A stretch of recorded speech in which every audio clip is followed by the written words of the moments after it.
ನಮಸ್ಕಾರ. ಎನ್ಆರ್ಪುರ ಸುದ್ದಿ ಸಮಾಚಾರಕ್ಕೆ ಸ್ವಾಗತ. ಇಂದು ಸೋಮವಾರ. ನಾನು ಚಂದ್ರಮೋಹನ್ ಮಕ್ಕೀಮನೆ. ಸುದ್ದಿಗಳ ವಿವರ. ಉಭಯ ಕಕ್ಷಿದಾರರು ರಾಜಿ ಸಂಧಾನ ಮಾಡಿಕೊಳ್ಳಲು ಲೋಕ್ ಅದಾಲತ್ ಕಾರ್ಯಕ್ರಮ ಸಹಕಾರಿಯಾಗಿದೆ ಎಂದು ಹಿರಿಯ ಸಿವಿಲ್ ನ್ಯಾಯಾಧೀಶ ಕೆಟಿ ರಘುನಾಥಗೌಡ ಹೇಳಿದರು.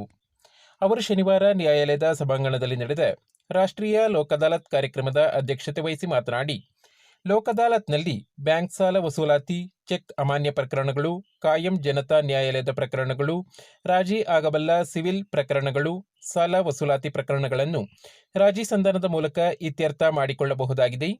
ಇದರಿಂದ ಬಡವರು, ಮಧ್ಯಮ ವರ್ಗದ ಕಕ್ಷಿದಾರರಿಗೆ ಹಾಗೂ ಎಲ್ಲರಿಗೂ ಅನುಕೂಲವಾಗಲಿದೆ. ಕಕ್ಷಿದಾರರಿಗೆ ರಾಜಿ ಮಾಡಿಕೊಳ್ಳಲು ಸೂಕ್ತ ಮಾರ್ಗದರ್ಶನ ನೀಡಲಾಗುವುದು. ಉಭಯ ಕಕ್ಷಿದಾರರಿಬ್ಬರಿಗೂ ಒಪ್ಪಿಗೆ ಆಗುವಂತೆ ಪ್ರಕರಣಗಳು ಇತ್ಯರ್ಥವಾಗುವುದರಿಂದ ಬಾಂಧವ್ಯವೂ ಉಳಿದು ವಿವಾದವೂ ತೀರ್ಮಾನವಾಗಲಿದೆ. ಇಂದು ನಡೆದ ಲೋಕ್ ಅದಾಲತ್ ಕಾರ್ಯಕ್ರಮದಲ್ಲಿ ಹಿರಿಯ ಸಿವಿಲ್ ನ್ಯಾಯಾಲಯದ 110 ಪ್ರಕರಣ ಹಾಗೂ ಕಿರಿಯ ಸಿವಿಲ್ ನ್ಯಾಯಾಲಯದಲ್ಲಿನ 275 ಪ್ರಕರಣ ಇತ್ಯರ್ಥವಾಗಿದೆ. ಗ್ರಾಮ ಪಂಚಾಯಿತಿಯ ಕಂದಾಯ, ನೀರಿನ ಕರಗಳ ಹಣವೂ ಸಂದಾಯವಾಗಿದೆ ಎಂದರು. ಕಾರ್ಯಕ್ರಮದಲ್ಲಿ ವಕೀಲರ ಸಂಘದ ಅಧ್ಯಕ್ಷ ಕೆ ಜಯಪ್ರಕಾಶ್, ವಕೀಲರುಗಳಾದ G Divakar, SS Santosh Kumar, Paul Cherian, HK Saju, KP Suresh Kumar, MR Shivaprasad, Vidyut Gowda, Karthikeyan, ನ್ಯಾಯಾಲಯದ ಸಿಬ್ಬಂದಿಗಳಾದ ಇಮ್ರಾನ್, ಅಬ್ದುಲ್, ಶ್ವೇತಾ, ಲತಾ, ಸಚಿನ್, ಪೊಲೀಸ್ ಸಿಬ್ಬಂದಿ ಆರಿಫ್ ಉಪಸ್ಥಿತರಿದ್ದರು.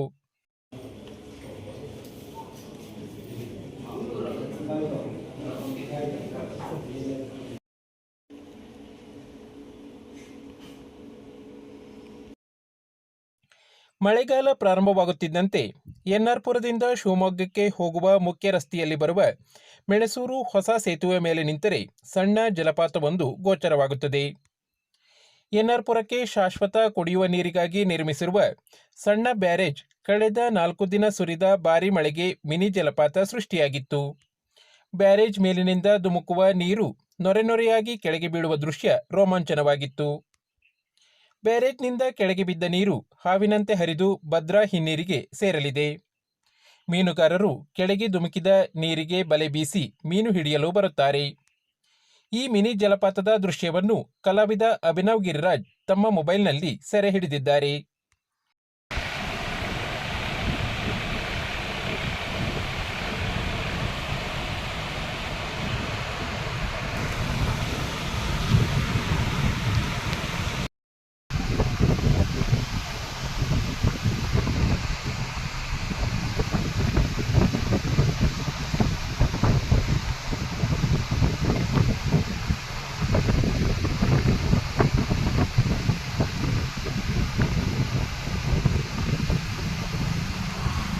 ನರಸಿಂಹರಾಜಪುರ ತಾಲೂಕಿನ ಕಡೇನಬೈಲು ಗ್ರಾಮ ಪಂಚಾಯಿತಿಯ ಹಾಗಲಮನೆ ಶ್ರೀ ಸಿದ್ದೇಶ್ವರ ಸ್ವಾಮಿ ದೇವಸ್ಥಾನದಲ್ಲಿ 4 ದಿನಗಳ ಶ್ರೀ ಸಿದ್ದೇಶ್ವರ ಸ್ವಾಮಿ ಹಾಗೂ ಪರಿವಾರ ದೇವತೆಗಳ ಪುನರ್ ಪ್ರತಿಷ್ಠೆ ಹಾಗೂ ಜಾತ್ರಾ ಮಹೋತ್ಸವವು ಪ್ರಾರಂಭವಾಗಿದೆ.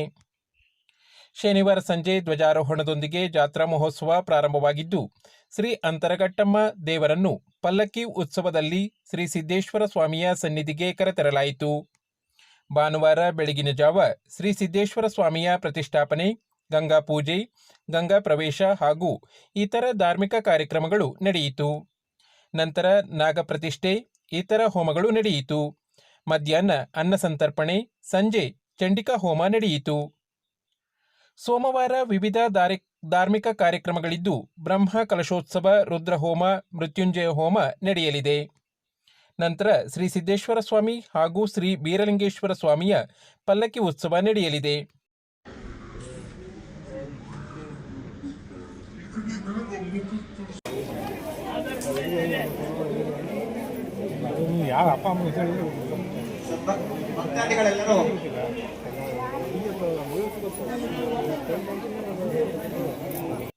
ನರಸಿಂಹರಾಜಪುರ ತಾಲೂಕಿನ ಸೀತೂರು ಗ್ರಾಮ ಪಂಚಾಯಿತಿ ವ್ಯಾಪ್ತಿಯ ಮೇಕನಹಡಲು ಶ್ರೀ ಕ್ಷೇತ್ರ ದುರ್ಗ ಪರಮೇಶ್ವರಿ ವೀರಕಲ್ಕುಡ ದೇವಸ್ಥಾನದಲ್ಲಿ ಭಾನುವಾರ ವೀರಕಲ್ಕುಡ ವಿಶೇಷ ದರ್ಶನ ನಡೆಯಿತು.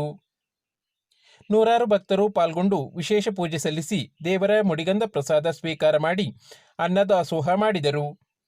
ಪ್ರತಿ ಭಾನುವಾರ ಕ್ಷೇತ್ರ ವ್ಯಾಪ್ತಿಯ ಅನಾಥಾಶ್ರಮಗಳಿಗೆ ಕ್ಷೇತ್ರದಿಂದ ಅನ್ನದಾಸೋಹ ಕಳಿಸುವ ವ್ಯವಸ್ಥೆ ಇದೆ. ಅಲ್ಲದೆ ಕ್ಷೇತ್ರದಲ್ಲಿ ಬರುವ ಬಡ ಕುಟುಂಬಗಳಿಗೆ ಮನೆ ಕಟ್ಟಿಸಿಕೊಳ್ಳಲು 10 ಮೂಟೆ ಸಿಮೆಂಟ್ ನೀಡಲಾಗುವುದು ಎಂದು ಶ್ರೀ ಕ್ಷೇತ್ರದ ಧರ್ಮದರ್ಶಿ ಸತೀಶ್ ಪಾತ್ರಿ ತಿಳಿಸಿದ್ದಾರೆ.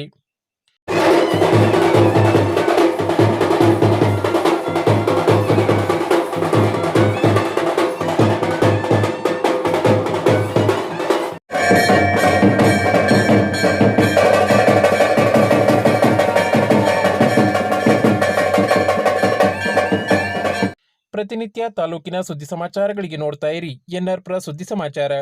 ವಂದನೆಗಳು.